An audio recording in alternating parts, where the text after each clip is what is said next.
Hi மக்களே, நான் தான் வசந்தராஜ். டிவிக்கு என்னங்க நம்பர் கேம் ஆடுறாங்களா? எனக்கு புரியல. ஆக்சுவலாக என்ன தான் நடக்குதுங்க தமிழ்நாட்டில். ஆக்சுவலாக வந்து டிவிக்கு எலெக்ஷன் முடிஞ்சதுக்கப்புறம் 20-30 சீட் எடுப்பாங்களா அப்படின்றது ஆவரேஜ் மக்களோட கணிப்பு. ஆனால் 108 எடுத்து அவசர சிகிச்சை பண்ண போனோட நம்பர் வச்சு சொன்னாங்க.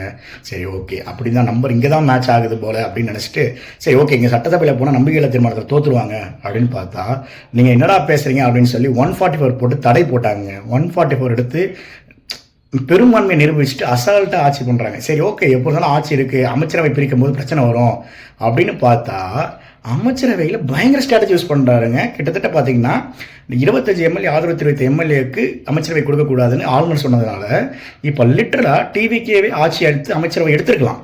ஆனால் அப்படி எடுத்திருந்தா கண்டிப்பாக கூட்டணி கட்சிகள் சப்போர்ட் பண்ணியிருக்க மாட்டாங்க அப்படின்றத அவர் புரிஞ்சுக்கிட்டாரா, இல்லை யாராவது சொல்கிறவங்க ஸ்ட்ராட்டஜைஸ் பண்ணி சொல்கிறாங்களா அப்படின்றது தெரியல. ஆனால் பக்காவாக கூட்டணி கட்சி எல்லாத்துக்குமே, காங்கிரஸாக இருக்கட்டும், விடுதலை சிறுத்தைகளாக இருக்கட்டும், இந்தியன் யூனியன் முஸ்லீம் லீகாக இருக்கட்டும், கம்யூனிஸ்டுக்காக இருக்கட்டும், அமைச்சரவைக்கு அழைப்பு கொடுத்துருக்காருங்க.